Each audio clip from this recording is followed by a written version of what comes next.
السلام علیکم ورحمۃ اللہ وبرکاتہ۔ الحمد للہ وکفى وسلام علی عباده الذین اصطفى، اما بعد۔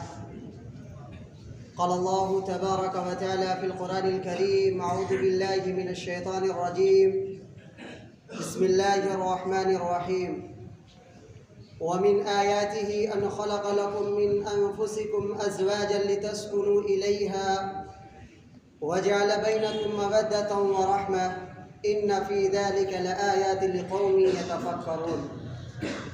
وقال النبي صلى الله عليه وسلم: من استطاع منكم الباءة، يا معاشر الشباب، من استطاع منكم الباءة فليتزوج فإنه أغض للبصر وأحسن للفرج، او کما قال علیہ الصلاۃ والسلام۔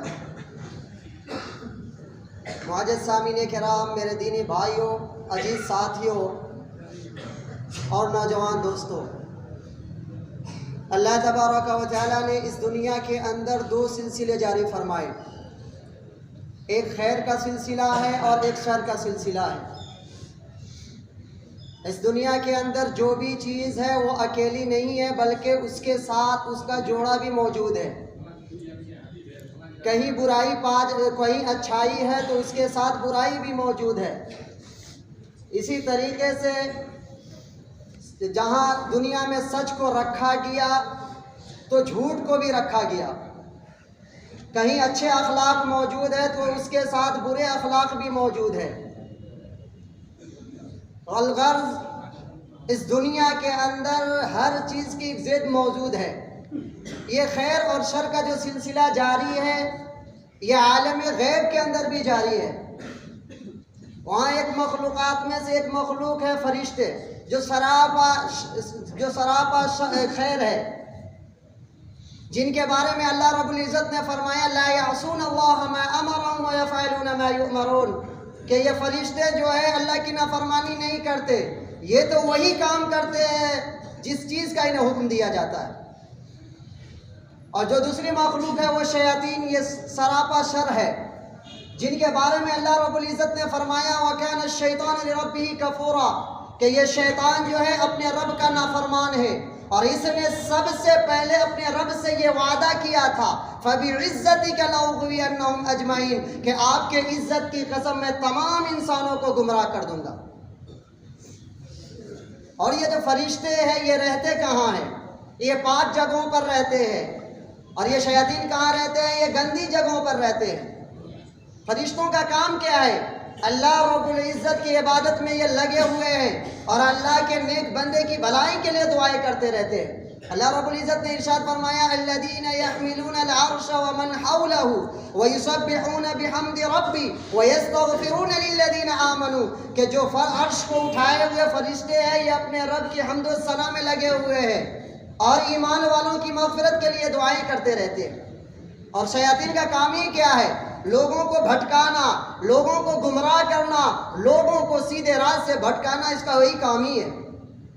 اب دنیا کے اندر دیکھیں، اللہ رب العزت نے انبیاء علیہ السلام کی جو مبارک سلسلے جاری فرمائے۔ انبیاء علیہ السلام نے دین کا پیغام دنیا کے سامنے رکھا تو ماننے والے دو طرح کے لوگ ہو گئے۔ کچھ وہ لوگ تھے جنہوں نے انبیاء علیہ السلام کے دعوت کو قبول کر لیا، اور کچھ وہ لوگ تھے جنہوں نے انبیاء علیہ السلام کے دعوت کو قبول نہیں کیا۔ ہمارے اور آپ کے آقا جناب محمد الرسول اللہ صلی اللہ علیہ وسلم اس دنیا میں تشریف لائے۔ آپ نے دین کا پیغام مکہ والوں کے سامنے رکھا تو مکہ والوں میں کچھ وہ لوگ تھے جنہوں نے آپ کی باتوں کو دین و جان سے قبول کر لیا، اور کچھ وہ لوگ تھے جو آپ کے دشمن بن گئے۔ جنہوں نے دل و جان سے اللہ کے رسول کی باتوں کو قبول کیا وہ امام کہلائے، اور اللہ رب العزت نے ان کے بارے میں کہا کہ اولئک حزب اللہ، یہ اللہ کی جماعت ہے۔ الا ان حزب اللہ هم المفلحون، اور اللہ کی جماعت ہے یہی کامیاب ہونے والی ہے۔ اور اس کے برخلاف شیاطین کے مان کے چلنے والے، شیاطین کی باتوں کو ماننے والے، اس کے نقش قدم پر چلنے والے، ان کے بارے میں اللہ رب العزت نے فرمایا کہ یہ شیطان کی جماعت ہے۔ الا ان حزب الشیطان هم الخاسرون، اور شیطان کی جو جماعت ہے وہ نقصان اٹھانے والی ہے۔ تو یہ سلسلہ جو ہے جاری ہے۔ انبیاء علیہ السلام کا پیغام کیا تھا؟ پیغام محبت تھا، بھائی چارگی کا پیغام تھا کہ اس دنیا کے اندر کس طریقے سے لوگوں کے اندر محبت پیدا ہو جائے۔ محبت پیدا کرنے کے لیے نکاح جو ہے سب سے اہم چیز ہے۔ نکاح کے ذریعے سے جو محبت پیدا ہوتی ہے اس کی مثال نہیں دی جا سکتی، اس کی مثال نہیں دی جا سکتی۔ اور اللہ کے رسول صلی اللہ علیہ وسلم نے فرمایا یہ نکاح جو ہے تمام انبیاء کی سنت ہے۔ 4 چیزیں تمام انبیاء کی سنت ہے، جن میں سے سب سے پہلے اللہ کے رسول نے فرمایا حیا، شرم و حیا یہ تمام انبیاء کی سنت ہے۔ آقا کریم صلی اللہ علیہ وسلم نے فرمایا الحیاء شعبۃ من الایمان، کہ حیا ایمان کا ایک حصہ ہے۔ اور دوسری چیز خوشبو لگانا، تیسری چیز مسواک کرنا، اور چوتھی اور اہم جو چیز ہے وہ نکاح ہے جو تمام انبیاء کی سنت ہے۔ اور اللہ رب العزت نے قرآن کریم کے اندر نکاح کو اپنی نشانیوں میں بیان فرمایا وَمِنْ آيَاتِهِ أَنْ خَلَقَ لَكُم مِّنْ أَنفُسِكُمْ أَزْوَاجًا لِتَسْكُنُوا إِلَيْهَا وَجَعَلَ بَيْنَكُم مَّوَدَّةً، محبت پیدا ہوتی ہے نکاح سے۔ گویا کہ یہ جو نکاح ہے، نکاح سے محبت پیدا ہوتی ہے جس کی مثال نہیں دی جا سکتی۔ اور نکاح کے فوائد کیا ہے؟ ایک تو فائدہ یہ ہے کہ یہ اللہ کا حکم تھا اور نبی علیہ السلام کی سنت اس کو ادا کر لیے۔ دوسری چیز کہ نکاح کی وجہ سے گھر میں برکت ہوتی ہے، اور تیسری اور اہم چیز کہ نکاح کی وجہ سے انسانوں کے نگاہ اور شرمگاہ کی حفاظت ہوتی ہے۔ اس لیے کہا گیا کہ اس میں اللہ کی نشانی ہے۔ اب ذہن میں یہ سوال پیدا ہو سکتا ہے کہ اس میں اللہ کی بھلا کون سی نشانی ہے؟ زمین آسمان کو پیدا کرنا یہ تو اللہ کی نشانی ہے، بارش کا برسانا یہ تو اللہ کی نشانی ہے، لیکن یہ نکاح کے اندر بھلا اللہ کی کون سی نشانی موجود ہے؟ لیکن جب آپ غور کریں تو پتہ چلے گا کہ نکاح سے جو محبت پیدا ہوتی ہے اس کی مثال نہیں دی جا سکتی۔ آپ دیکھتے ہیں کہ ایک لڑکا اور ایک لڑکی، ایک مرد عورت شادی کرنا چاہیں، خود جمع ہو جائے، قاضی کو بلا لے، 2 گواہ کو جمع کر لے اور نکاح پڑھا دے، بس نکاح ہو گیا، تو اس میں اللہ کی کون سی بڑی نشانی ہے؟ لیکن غور کرنے سے پتہ چلتا ہے کہ نکاح کے جو ایجاب و قبول ہے 2 بول دیے جاتے ہیں، اس کے بعد لڑکے اور لڑکی کے اندر جو محبت پیدا ہوتی ہے آپ اندازہ نہیں کر سکتے۔ ایک لڑکے اور لڑکی کے خاندان والے آپس میں نہیں جانتے تھے کسی کو، لیکن رشتہ طے ہونے کے بعد میں ایک دوسرے کے لیے مر مٹنے کے لیے تیار ہو جاتے ہیں، ایک دوسرے سے ایسے محبت کرتے ہیں۔ اگر ایک لڑکی ہے جس کی شادی ہو گئی ہے، اس لڑکی سے کہا جائے کہ جس لڑکے سے تمہارا نکاح کرایا گیا تھا اس لڑکے کا ایکسیڈنٹ ہو گیا ہے، وہ لڑکی پریشانی میں مبتلا ہو جائے گی۔ حالانکہ ہم روز سنتے ہیں کہ فلاں کے بچے کا ایکسیڈنٹ ہو گیا ہے، بس سن لیتے ہیں، بات ختم ہے۔ لیکن نکاح کی وجہ سے اس لڑکی کے اندر پریشانی میں مبتلا ہو جاتی ہے۔ کیوں؟ کیونکہ اس نکاح کی وجہ سے جو محبت پیدا ہوئی، اللہ نے جو محبت پیدا کیا، یہی اللہ کی نشانی ہے۔ اور یہ جو نکاح ہے اس سے صرف ایک بچے اور ایک بچی کی ملن نہیں ہے، بلکہ 2 خاندانوں کے آپس میں ملن ہوتا ہے۔ بعض وقت 2 قبیلوں کے آپس میں ملن ہوتا ہے کہ شوہر کے رشتہ دار بیوی کے رشتہ داروں سے مل رہے ہیں، بیوی کے رشتہ دار شوہر کے رشتہ داروں سے مل رہے ہیں، ایک خاندان قائم ہوتا ہے۔ اور اللہ تعالیٰ قرآن کریم کے اندر نکاح کی ترغیب بھی اللہ نے فرمایا فَانكِحُوا مَا طَابَ لَكُمْ کی نکاح کرو۔ اور دوسرے کی نکاح کے بارے میں بھی اللہ رب العزت نے فرمایا وَأَنكِحُوا الْأَيَامَ مِنكُمْ وَالصَّالِحِينَ مِنْ عِبَادِكُمْ وَإِمَائِكُمْ، کو جو نکاح کے ان کو پہنچ چکے ہیں، ابھی تک نکاح نہیں کیا ہے، اس کی نکاح کی فکر کرو۔ آج والدین جو کہتے ہیں کہ ہمارے بچے کے پاس جاب نہیں ہے، نوکریاں ہے ہی نہیں، وہ خود نہیں کھا سکتا تو وہ اپنے بچے اور بیوی کو کہاں سے کھلا سکتا ہے؟ اس لیے اسی ڈر سے وہ نکاح نہیں کرتے ہیں، فقیری کے ڈر سے، غریبی کے ڈر سے، تنگدستی کے ڈر سے وہ نکاح نہیں کرتے۔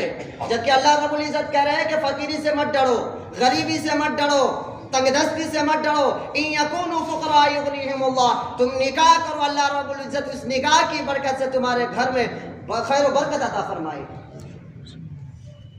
غریبی سے ڈر رہے ہو، فقیری سے ڈر رہے ہو، لیکن اللہ فرما رہا ہے ان یکونوا فقراء یغنیہم اللہ من فضلہ، اللہ اپنے فضل سے تمہارے گھر میں خیر و برکت عطا فرمائے گا۔ پوری دنیا کی بات جھوٹی ہو سکتی ہے لیکن اللہ کا کلام جھوٹا نہیں ہو سکتا۔ اور اللہ کے رسول صلی اللہ علیہ وسلم نے فرمایا، نوجوانوں کو مخاطب کرتے ہوئے فرمایا، یا معاشر الشباب من استطاع منکم الباءۃ فلیتزوج، اے نوجوانوں کی جماعت، اگر تمہارے اندر طاقت ہے، استطاعت ہے، کیپیسٹی ہے تو پھر تم شادی کرو۔ شادی کا فائدہ کیا ہے؟ فإنه أغض للبصر وأحسن للفرج، کہ تمہارے نگاہوں کی، تمہارے شرمگاہوں کی حفاظت ہوگی۔ اس میں بہت سے فوائد ہیں، اور اللہ کے رسول صلی اللہ علیہ وسلم نے فرمایا کہ نکاح میری سنت ہے۔ النکاح من سنتی، ہم نکاح کے خطبے میں سنتے رہتے ہیں، النکاح من سنتی، کہ نکاح میری سنت ہے۔ اور دوسری جگہ اللہ کے رسول نے فرمایا، فمن رغب عن سنتی، جو میری سنت سے اعراض کرے گا، فلیس منی، وہ مجھ سے ہے ہی نہیں، مجھ میں سے۔ نکاح تو سنت ہے، کون سا نکاح سنت ہے؟ یہ بھی اللہ کے رسول صلی اللہ علیہ وسلم نے فرمایا، ان اعظم النکاح برکۃ ایسر ومنع، کہ جس میں فضول خرچی سے بچا گیا ہو، کم خرچ میں وہ شادی کی ہو۔ آج اندازہ کریں ہم جو شادی کرتے ہیں کتنے فضول خرچی سے بچتے ہیں، کس طریقے سے ہم شادیاں کر رہے ہیں۔ کیا یہی جو ہم شادی کر رہے ہیں وہ آخری اللہ کے نبی کے طریقے کے مطابق شادی کر رہے ہیں؟ نہیں۔ آج تو شادی کا نام سن کر ڈر لگتا ہے، انسان ڈر جاتا ہے شادی کا نام سن کر کے۔ آج بچی ہے کسی کے پاس میں، وہ بندہ ڈر رہا ہے، کہیں جوڑے کی بات ہے، کہیں جہیز کی لعنت ہے، اور یہ جہیز کی لعنت تو ہمارے معاشرے کو تباہ و برباد کر دیا ہے۔ آج مسلمانوں کے اندر یہ جہیز کی جو لعنت ہے ہمارے معاشرے کو تباہ و برباد کر دیا ہے، اور مسلمان سمجھنے کو تیار ہی نہیں ہے۔ نبی کے فرامین، نبی کے سنت کو چھوڑ دیا ہم، اور نہ جانے کہاں سے رسم و رواج پیدا کر دیے، اس طریقے سے شادی کر رہے، پتہ نہیں کہاں سے لائے ہیں۔ جس طریقے کو نبی نے دیا اس کو تو پھینک دیا ہم نے، لیکن یہ رسم و رواج کہاں سے لائے ہمیں بھی پتہ نہیں ہے، اور فضول خرچی کر رہے ہیں، جبکہ اللہ نے سختی سے منع فرمایا، وَلَا تُبَذِّرْ تَبْذِيرًا، کہ فضول خرچی سے بچو، إِنَّ الْمُبَذِّرِينَ كَانُوا إِخْوَانَ الشَّيَاطِينَ، اور جو فضول خرچی کرتا وہ شیطان کا بھائی ہے۔ تو کیا ہم فضول خرچی سے بچ رہے ہیں؟ کیا جو ہم شادیاں کر رہے ہیں اس میں فضول خرچی سے بچ رہے ہیں؟ نہیں میرے بھائی، ہماری شادی جو ہے غیروں کے طریقے کے مطابق ہے۔ تو اسلامی شادی کو دیکھ کر کے غیر بھی مذاق اڑاتے ہیں، ہماری شادیوں کو دیکھ کر کے غیر بھی مذاق اڑاتے ہیں۔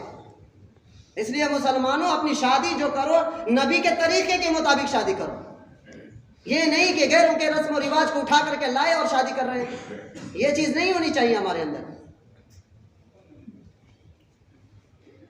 اور جو زمانہ جاہلیت میں آج جو بچے پیدا ہو جاتی ہے تو گھر میں منڈی لگی ہوئی ہے، خرید و فروخت ہو رہے ہیں، بچے بک رہے ہیں۔ آج جس طریقے سے زمانہ جاہلیت میں غلام بکا کرتے تھے، آج بچے بک رہے ہیں۔ اگر کسی کے پاس بچی ہے وہ پریشان ہے، جیسے زمانہ جاہلیت میں ان کے بارے میں کہا گیا ہے، ظل وجہ مسودا وهو کظیم، جب انہیں بچی کی خبر، ولادت کی خبر دی جاتی تھی اس کا چہرہ کالا ہو جاتا تھا، یتوارا من القوم، اور وہ لوگوں سے چھپا پھرتا تھا۔ آج وہی معاملہ ہو گیا ہے کہ بچی سے تو محبت کرتے ہیں، لیکن بچے کی پیدائش کی خبر جب آتی ہے تو ہم ڈر جاتے ہیں، ایک ڈراؤنا خبر معلوم ہوتا ہے۔ کیوں؟ یہ جہیز کی وجہ سے، یہ جہیز کی لعنت کی وجہ سے جو ہم نے رسم و رواج پیدا کیے۔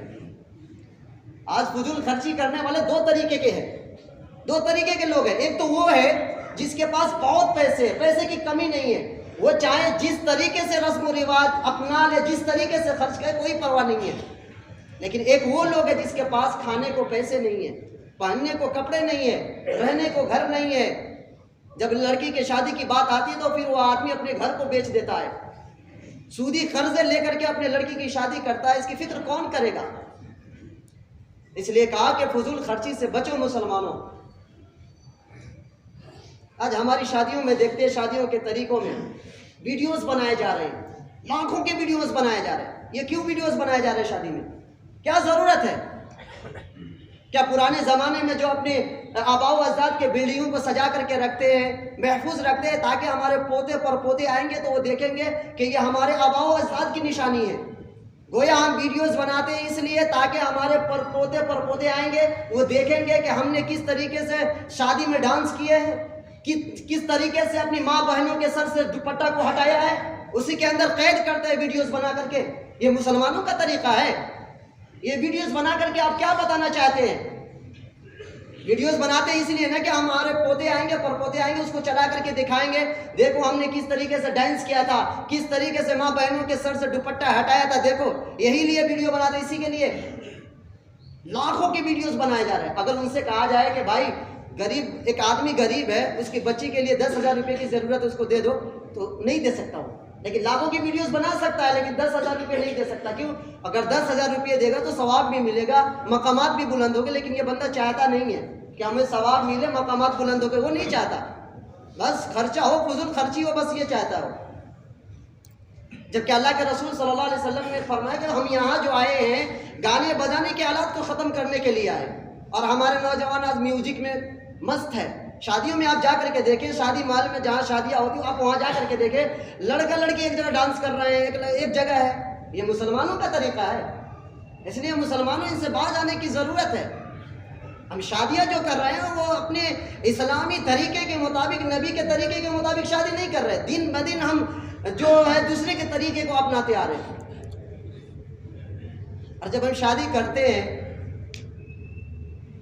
یہ جہیز تو لعنت الگ ہی ہے، یہ ہمارے معاشرے کو تباہ کیا ہو کہ ہر انسان اپنی بیٹی کی پیدائش سے ڈرتا ہے۔ سب کہتا ہے کہ بیٹی گھر کی رحمت ہے، لیکن جو کہتا ہے بیٹی گھر کی رحمت ہے، آج جو ماحول بنا دیا گیا ہے، بیٹی کے نام کو سن کر کے ڈرتا ہے انسان۔ کیوں ڈرتا ہے؟ اسی لیے نا کہ ہمیں پتہ نہیں کتنے جہیز دینے پڑیں گے۔ اب تو 1 لاکھ 2 لاکھ کے نہیں 10 لاکھ پہ بات ہے، کتنے جہیز کے بات چل رہی ہے۔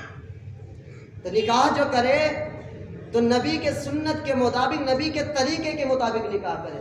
جس نکاح کو اللہ کے رسول صلی اللہ علیہ وسلم نے فرمایا کہ سب سے بہترین نکاح وہ ہے جس میں کم خرچ ہو۔ اور نکاح کتنا آسان تھا، آپ صحابہ کی حیات طیبہ کو دیکھیں۔ حضرت عبد الرحمن بن عوف رضی اللہ تعالیٰ عنہ، یہ ٹاپ 10 صحابہ میں سے ہے، 10 مبشرہ میں سے ہے۔ ان کے شادی کے بارے میں کہ حضور جب بھی جاتے تھے مدینہ سے باہر تو ان کو اپنا نائب بنا کر کے لے جاتے تھے۔ یہ شادی کر لیا، حضور کو معلوم بھی نہیں ہے، کل ہو کر کے آ رہے حضور کی خدمت میں، تو حضور نے کہا کہ یہ کس چیز کے نشان ہے؟ حضرت عبد الرحمن بن عوف نے کہا کہ حضور میں نے شادی کر لی۔ تو حضور نے یہ شکایت نہیں کی کہ تم اتنے میرے قریبی ہو، میں تمہیں اپنا نائب بنا کر کے لے کے جاتا تھا، تم میرا دوست ہو اور تم مجھے یہ اپنے شادی میں انوائٹ نہیں کیے۔ حضور نے یہ نہیں کہا، بلکہ حضور نے یہ کہا کہ ولیمے کرو۔ کیا اب وہ آسان لگی ہے شادی؟ حضرت سلمان فارسی رضی اللہ تعالیٰ عنہ، حضرت ابو دردہ رضی اللہ تعالیٰ عنہ، حضرت سلمان فارسی رضی اللہ تعالیٰ عنہ حضرت ابو دردہ کو کہتے ہیں کہ جاؤ میرے نکاح کا پیغام اس گھر میں لے جاؤ، میں شادی کرنا چاہتا ہوں۔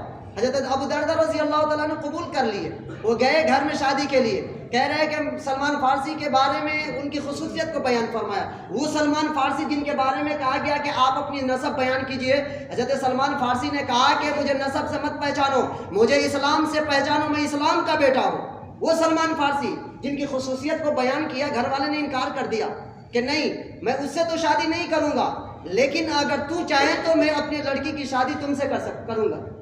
حضرت ابو دردہ رضی اللہ تعالیٰ عنہ شادی کر لیے، باہر نکل رہے، حضرت سلمان فارسی انتظار میں، افسر کو نیچے گرائے ہوئے حضرت ابو دردہ آ رہے ہیں کہ دوست میں بہت شرمندہ ہوں کہ پیغام تو تمہارا لے کر کے گیا تھا لیکن شادی کر کے میں آ گیا۔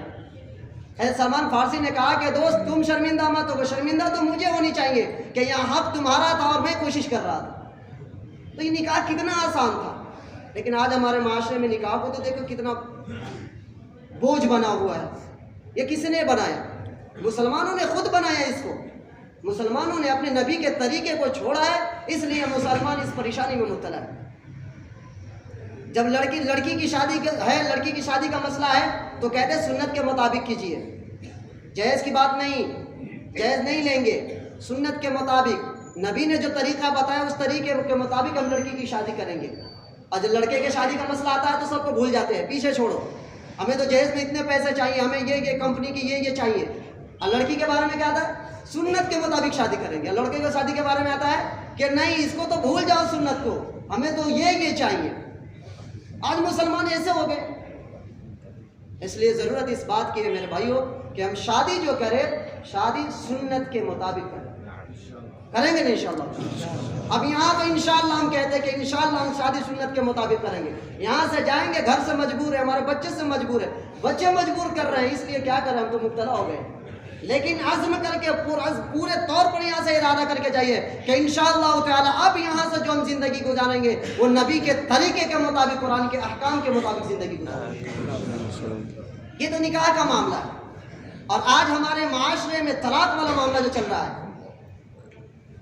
جو ہم نے ایک رواج دے دیا ہے، جو ہمارے ذہنوں میں حلالہ کا جو تصور ہے کہ کوئی انسان اپنے بیوی کو اگر طلاق دے دیا، 3 طلاق دے دیا، اس کے بعد کوئی معاملہ ہے ہی نہیں، آپ کی بیوی آپ کے لیے جائز نہیں ہے۔ اب کیا طریقہ اختیار کیا ہے کہ بھائی آپ اتنے پیسے لے لو، آپ میری بیوی سے شادی کر لو اور پھر تم طلاق دو گے، اس کے بعد میری بیوی میری ہو جائے۔ یہ حلالہ کا تصور، اور یہ غیر جو یہ اس طریقوں کو جو غیر جو ہے اس کی اسٹڈی کر رہا ہے، پڑھ رہا ہے، مذاق اڑا رہے ہیں۔ ارے بھائی یہ کیا معاملہ ہے کہ ایک مسلمان جو ہے اپنے بیوی کے ساتھ 2 سال 2 مہینے رہ رہا ہے، طلاق دے رہا ہے، پھر وہ کسی دوسرے کے پاس بھیج رہا ہے، پھر وہ اپنے ساتھ رکھ رہا ہے، پھر وہ طلاق دے رہا ہے، پھر اس کے ساتھ بھیج رہا ہے۔ کیا یہی اسلام کا طریقہ ہے؟ کہ حلالہ کا تصور یہی ہے؟ اسلام نے تو یہ بتایا کہ اگر تم اپنے بیوی کو 3 طلاق دے دیے ہو، اب تمہاری بیوی تمہارے لیے جائز نہیں ہے، اب تم اپنی بیوی سے بات نہیں کر سکتے، تم اپنی بات بیوی کے پاس جا ہی نہیں سکتے۔ تم اس کا راستہ تو یہی ہے کہ اب وہ لڑکی عدت گزارنے کے بعد وہ جہاں چاہے نکاح کر لے، تم نکاح نہیں کرا سکتے ہو، بلکہ وہ لڑکی جہاں چاہے نکاح کر سکتی ہے۔ اور جس طریقے سے وہ لڑکی پہلی مرتبہ جو نکاح کے وقت ارادہ کی تھی کہ پوری زندگی میں اپنے شوہر کے ساتھ گزاروں گی، اسی طریقے سے وہ لڑکی دوسری مرتبہ بھی یہ ارادہ کرے کہ میں اپنے دوسرے شوہر کے ساتھ پوری زندگی گزاروں گی۔ یہ نہیں کہ پہلے والے دوسرے کے پاس رہ کر کے پھر پہلے کے پاس آ جاؤں گی، نہیں، بلکہ پوری زندگی۔ ہاں اگر اس کا انتقال ہو گیا، اگر اس نے طلاق دے دیا، تو پھر اپنے پہلے شوہر کے پاس آ سکتا ہے۔ یہ ہے اسلام کے اندر تصور۔ ہم نے تو اسلام کو بدنام کر دیا، نام تو مسلمان ہے، ہم نے اسلام کو بدنام کر دیا۔ ہم بدنام نہیں ہو رہے، بلکہ ہم کس کو بدنام کر رہے ہیں؟ اسلام کو بدنام کر رہے ہیں۔ اس طلاق کے تعلق سے حضور پاک صلی اللہ علیہ وسلم نے فرمایا ابغض الحلال الی اللہ الطلاق، کہ اللہ کے نزدیک حلال چیزوں میں سب سے ناپسندیدہ چیز جو ہے وہ طلاق ہے۔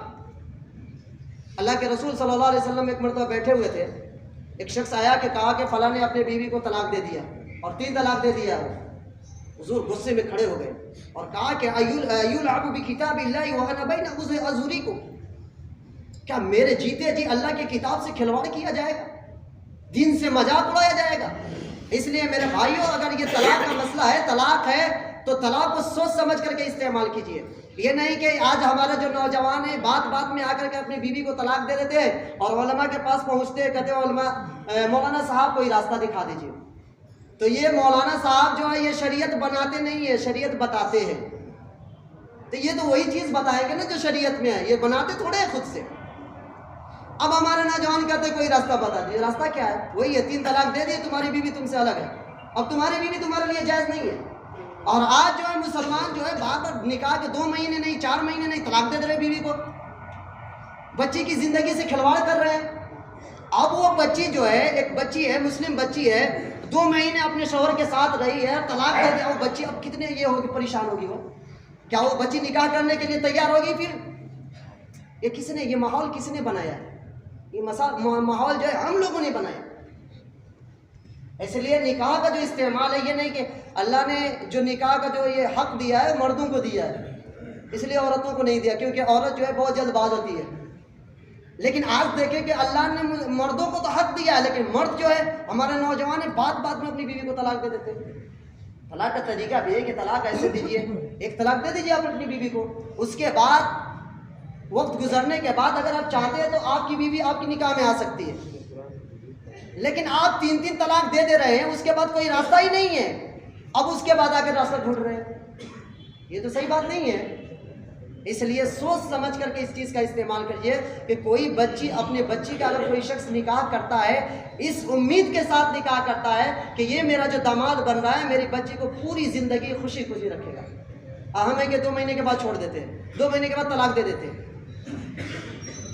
اس لیے مسلمانوں ضرورت اس بات کی ہے کہ اللہ کے رسول نے سختی سے منع فرمایا طلاق کے بارے میں کہ طلاق کو سوچ سمجھ کر کے استعمال کرو۔ یہ کوئی کھیل نہیں ہے کہ جب چاہو کھیل لو، جب چاہو اپنی بیوی کو طلاق دے دو، نہیں، حد ہے، حد میں رہ کر کے اس طلاق کا استعمال کرو۔ اس لیے دعا کریں کہ اللہ رب العزت ہم سبوں کو ان تمام باتوں پر عمل کرنے کی توفیق عطا فرمائے۔ وآخر دعوانا الحمدللہ رب العالمین۔